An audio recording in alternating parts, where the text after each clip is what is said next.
Pinasinayaan ni Pangulong Benigno Aquino III ang kauna-unahang rice processing center sa Negros Occidental. Ito ang balita nila Lane Moreno.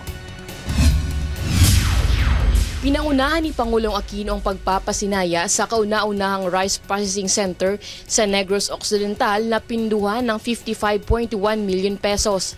Layo ng Negros First Rice Center na mapalaki ang produksyon ng bigas sa pamamagitan ng tamang paraan ng paggiling sa palay. May kapasidad itong gumiling ng 10 toneladang palay kada oras at inaasahang mababawasan nito ng 8 hanggang 10% ang post-harvest loss o nasasayang na palay. Yung diba po sa rice mill na napunta natin, datis binibilad sa kalsada, pag nasa gasaan, nababawasan pa.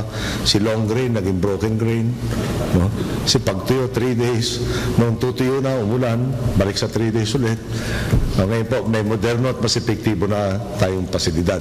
Pinangunahan rin ng Pangulo ang pagbubukas naman ng 630 million pesos 4-story cyber center sa Bacolod City.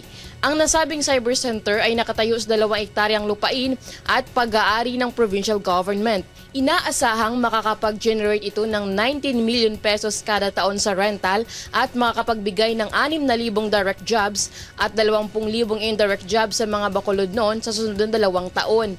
Mayroong mga call center, workstations at business resource center.